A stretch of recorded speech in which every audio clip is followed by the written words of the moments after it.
Hello to everyone. हम बात कर रहे थे आपको फूरियर ट्रांसफॉर्म के एप्लीकेशन की, जिसके पिछले 3 वीडियो में आपको डिफरेंट इक्वेशंस को सॉल्व करने को बताया गया था। पार्शियल डिफरेंशियल इक्वेशन, जिसमें जो इक्वेशन था that equation is heat equation. आज हम इस वीडियो में चर्चा करेंगे कि कोई वेव इक्वेशन है तो उस वेव इक्वेशन को हम कैसे सॉल्व करेंगे। तो नाउ क्वेश्चन है आपका, solve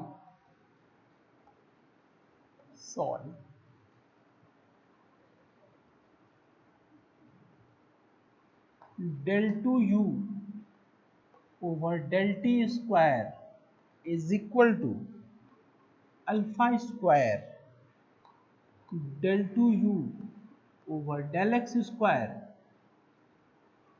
minus infinity is less than x is less than infinity and t is greater or equal to 0 with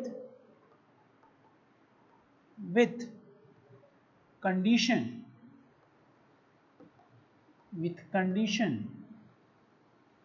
u x comma 0 is equal to fx and del u over del t x comma 0 is gx and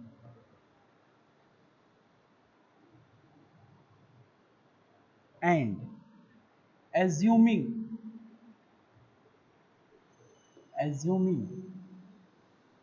u del u over del x tends to 0 as s tends to plus minus infinity. So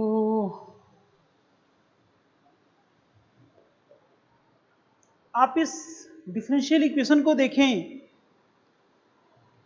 तो ये differential equation second order का है। del 2u over del t square is equal to alpha square del 2u over del x square.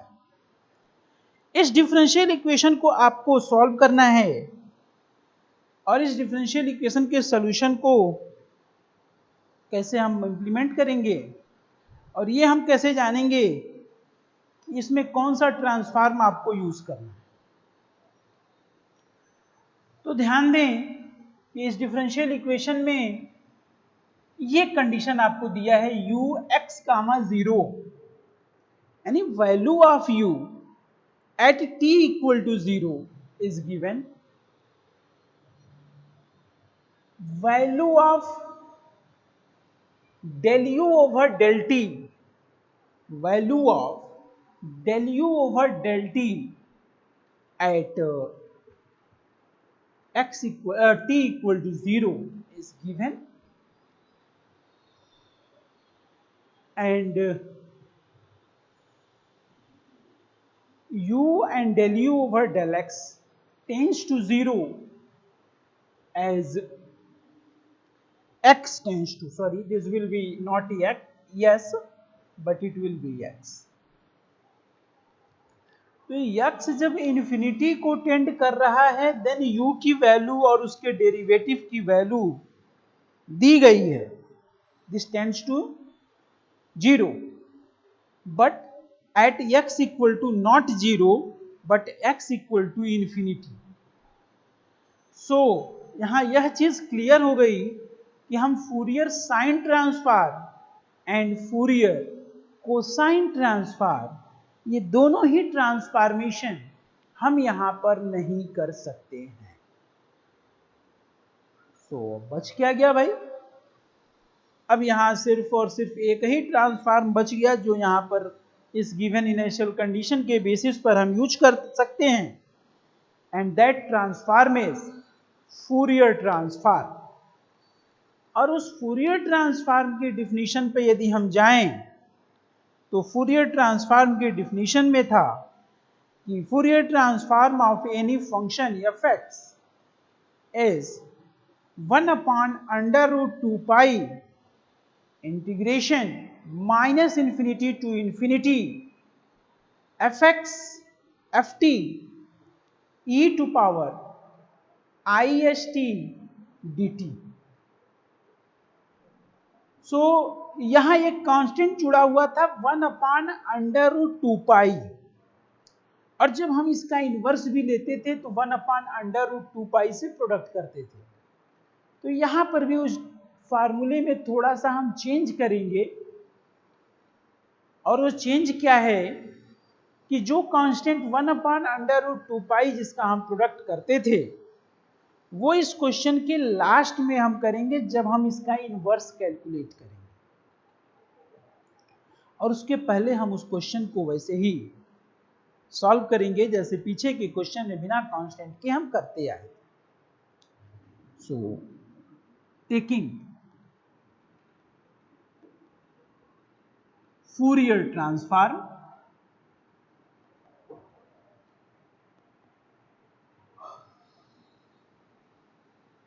of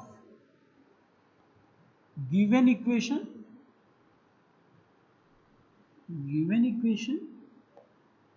we have Fourier transform of del 2u over del t square is equal to Fourier transform of alpha square del 2u over del x square. This can be written as integration -∞ to infinity del 2u over del t square e to power isx dx. Alpha square is the constant and Fourier transform of del 2u over del x square. ध्यान दें यहां पर भी जो हमने ये left hand side जो लिखा है ISX लिखा है, जबकि IST होता था, लेकिन चूंकि दूसरे साइड में x है और हमको फार्मूला x के टर्म में पता है, सो उसको x के टर्म में लिखने के लिए हमको ये ISX dx करना पड़ा। And this implies that t is constant with respect to x, so we can write del t square -∞ to infinity u of e to power isx dx, this be equal to alpha square minus s square u bar, where u bar is Fourier transform of u, that is e to power isx dx. Sorry. And this the Fourier transform of u. This is the Fourier transform of u. Left hand side में हम ध्यान दें तो आपके left hand side में u e to power isx dx है, सो इसका मतलब इसको भी आपको फूरियर ट्रांसफॉर्म लिख सकते हैं। सो ये हो जाएगा del 2u bar over del t square is equal to minus of alpha square s square u bar minus of alpha square s square u bar।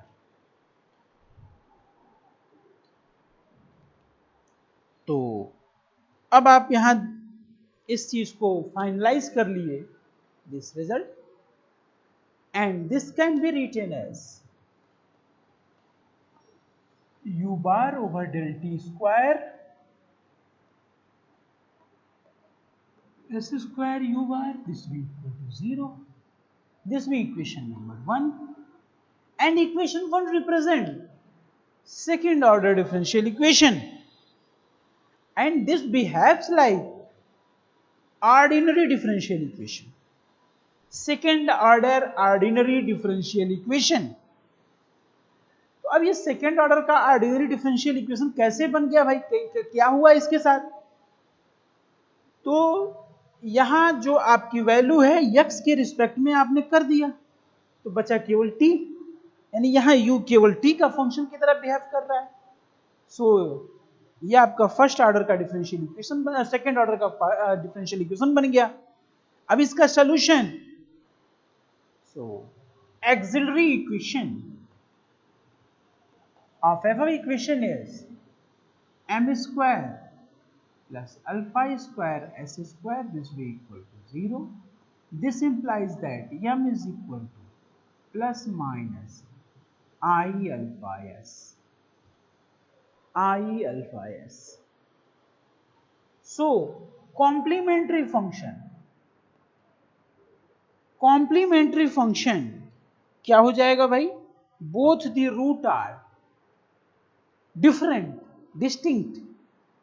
So C1 एक one constant e to power I alpha st plus C2 e to power minus of I alpha st. This is the complementary function, and now pi, this will be equal to 1 upon d square plus alpha square s square into 0, क्योंकि this is the 0, right hand side में 0 है, so its value is 0. So complete solution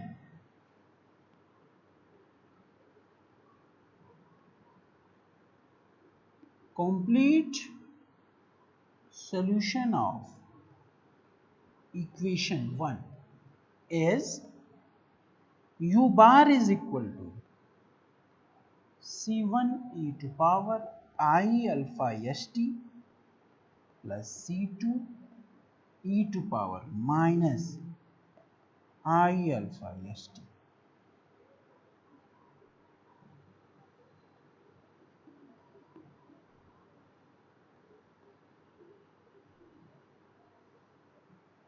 ठीक है, this is the u bar and this be equation number 2. अब इस equation 2 को देखें, solution तो आपने निकाल लिया, बट इस सॉल्यूशन के साथ एक प्रॉब्लम है, और प्रॉब्लम ये है कि यहां दो कांस्टेंट जुड़े हुए हैं, constant of integration, one is C1 and second is C2, और चूंकि आपने ट्रांसफॉर्म यूज किया है, तो ट्रांसफॉर्म का मतलब ये हो गया कि डेफिनेट इंटीग्रल, और डेफिनेट इंटीग्रल है, सो ये अननोन कांस्टेंट यहां अपीयर नहीं करेगा। तो जब अननोन कांस्टेंट यहां अपीयर नहीं करेगा, तब क्या करेगा भाई? तो हमको कहीं ना कहीं से इस कांस्टेंट की वैल्यू को ऑब्टेन करना होगा। ऑब्टेन करने के लिए आपको नेसेसरी कंडीशन चाहिए, और यदि आपको ध्यान होगा इस सेकेंड ऑर्डर के डिफरेंशियल इक्वेशन को सॉल्व करने में आपको जो इनिशियल कंडीशन देता था किसी भी क्वेश्चन में, जो आपने पढ़ा है, कई बार पढ़ा होगा, तो उसमें एक u की वैल्यू दिया होगा एंड उसके डेरिवेटिव की वैल्यू दिया होगा। सो आप अपने कंडीशन में जाएं, तो value of u is given at t equal to 0 and value of del u over del t is given at t equal to 0। It means कि आपको इक्वेशन 2 को डिफरेंशिएट करना पड़ेगा, and then we can use given condition in terms of u bar and del u bar upon del t. So firstly we differentiate equation number 2 with respect to t. Now differentiating equation 2 with respect to t, we have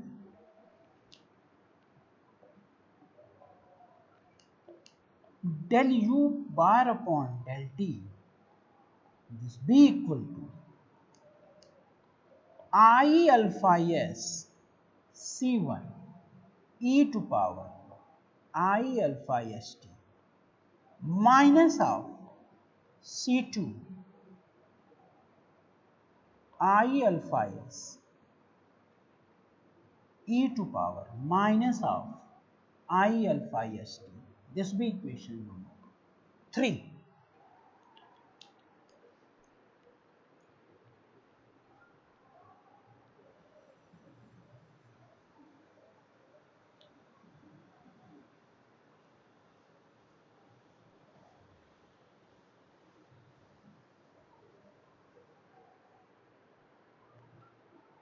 ठीक है, this be equation number 3. Now from given condition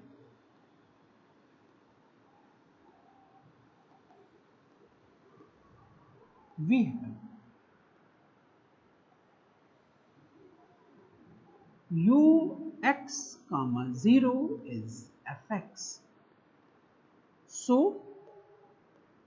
taking Fourier transform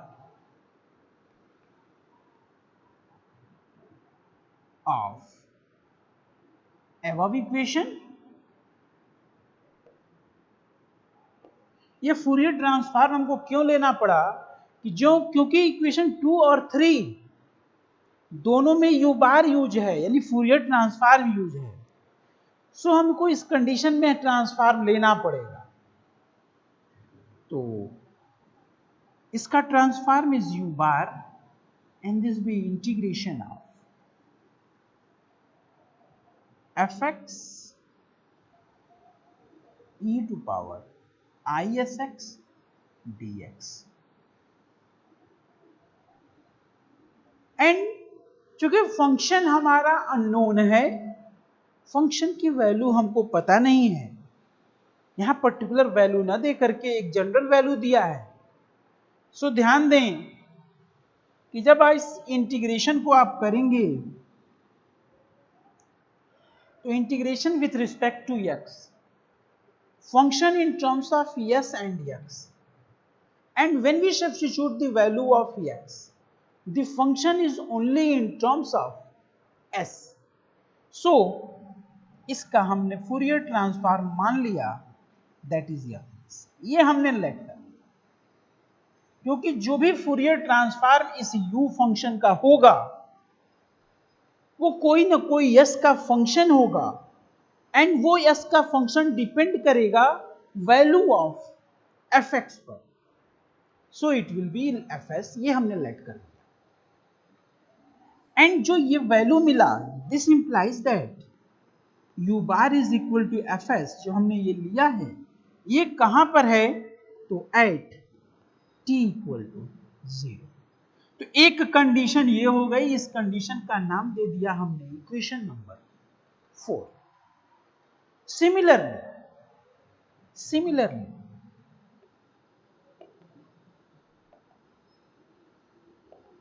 similarly we have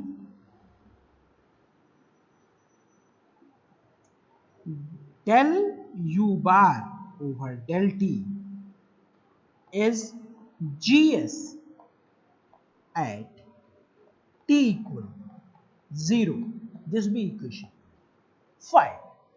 ये कहां से आया, तो this equation comes from the second condition del u over del t at t equal to 0 is gs, and जो gx है जब इसका Fourier transform आप लेंगे तो जैसे ये fx का हमने fs माना था, gx का फूरियर ट्रांसफॉर्म gs है, where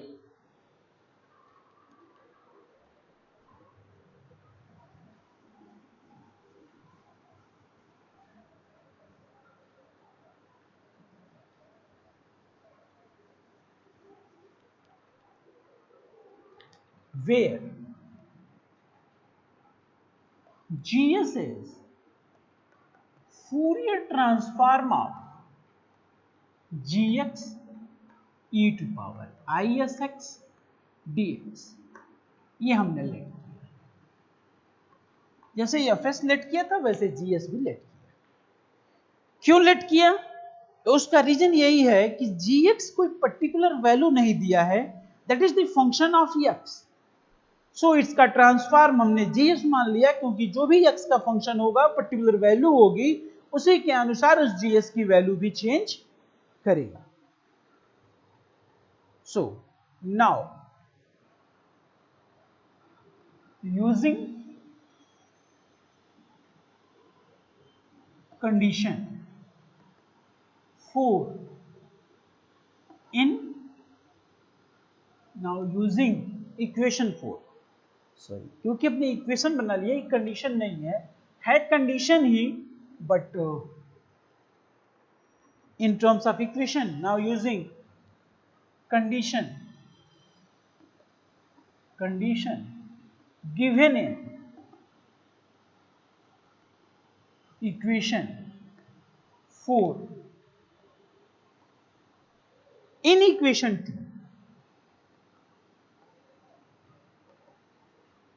we have now substitute the condition। तो आपका इक्वेशन 2 यही है, C1 e to power I alpha st plus C2 e to power minus I alpha st। When we substitute the given condition, then we have Fes is equal to C1 plus C2। This will be equation number 6। Again, using condition given in equation 5, in equation 3 we have GS is I alpha s C1 minus of I alpha s C2। This will be equation number 7। Now solving equation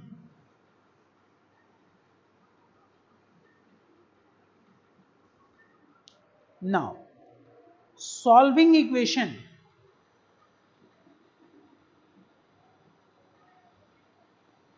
solving equation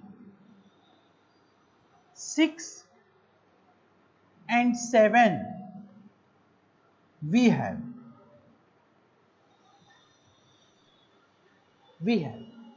जब आप equation C1 और C2 को solve करेंगे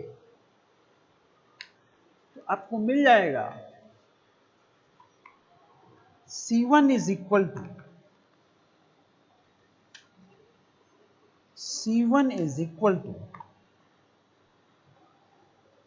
1/2 Fs plus Gs upon I alpha s, and C2 is equal to 1/2 Fs minus Gs upon I alpha s। This is the value of C1 and C2. This is the value of C1 and C2. Now using this value of C1 and C2 in equation 2, now using this value of C1 and C2 in equation 2, Now, using this value of C1 and C2 in equation 2, we have u bar is equal 1 upon 2 is common in both the term, and Fs plus Gs upon I alpha s e to power I alpha st plus Fs minus of Gs upon I alpha s e to power minus of I alpha st. This is the bracket one. And this be equation number 8. And equation 8 is a required solution of differential equation given in equation number 1. And equation 8 is a required solution of differential equation given in equation number 1. क्योंकि equation 8 में जाकर के आपको उस constant C1 and C2 की value को जब आपने सब्स्टिट्यूट किया, देन ये फूरियर ट्रांसफॉर्म उसका क्रिएट करेगा, क्योंकि फूरियर ट्रांसफॉर्म जब हम किसी फंक्शन का ले रहे हैं दैट इज डेफिनेट इंटीग्रल, और उस डेफिनेट इंटीग्रल लेने के कारण आपका सॉल्यूशन में कोई कांस्टेंट नहीं आएगा. So equation 8 is the complete, this is the required solution of differential equation 1.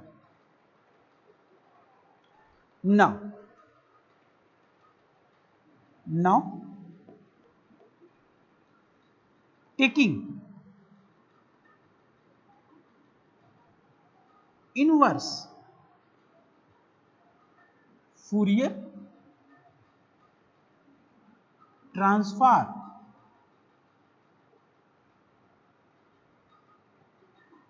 of equation 8, we have equation 8 का इनवर्स फूरियर ट्रांसफॉर्म आप ले लें. So f inverse of u bar, this be equal to f inverse of f of u, and this be equal to u, and this is the required uxt.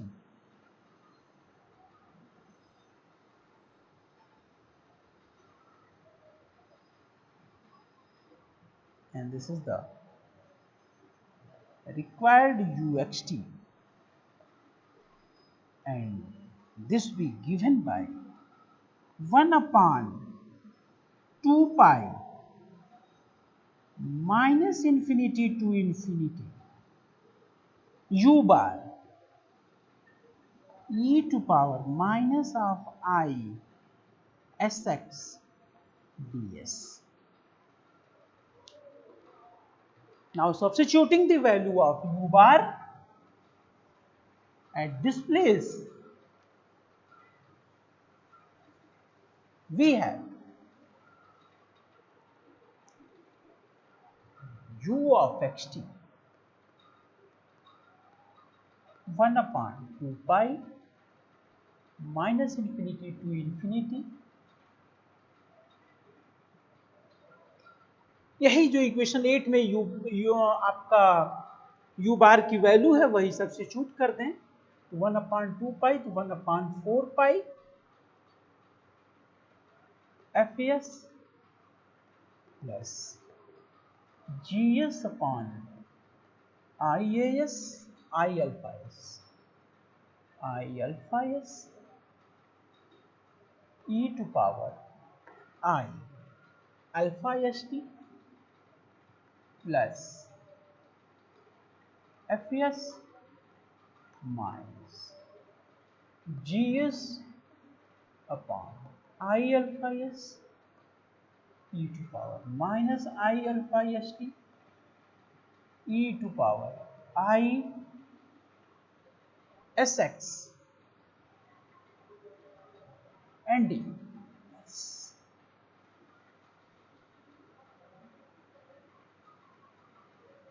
ds. This is the complete solution of the given wave equation, that is del 2 u over del t square is equal to alpha square del 2 u over del x square. उस differential equation का ये आपका solution हो गया by using Fourier transform. Fourier transform. तो ये आपका last question था इस एप्लीकेशन पर. वेव इक्वेशन, दो ही इक्वेशन है, wave equation and heat equation. Heat equation पे कई सारे बता दिए, ये वेव इक्वेशन पर हो गया. कभी कभी होता क्या है कि इसी वेव इक्वेशन को जब ये अल्फा स्क्वायर निगेटिव हो गया -1, देन वही वेव इक्वेशन कन्वर्ट हो जाएगा del 2 u over del t square plus del 2 u over del x square is equal to 0, and this is the case of Laplace transform, sorry Laplace equation. तो ये equation Laplace equation है, ये equation आपका wave equation है. दोनों का solution एक जैसा है. तो इस तरीके से आपका ये फूरियर ट्रांसफॉर्म का एप्लीकेशन पार्ट भी खत्म हो गया, और ये सिलेबस का एक महत्वपूर्ण पार्ट आपका खत्म हो गया, फूरियर ट्रांसफॉर्म. और अगले वीडियो में मैं आपको जेट ट्रांसफॉर्म के बारे में बताऊंगा. Okay, thank you.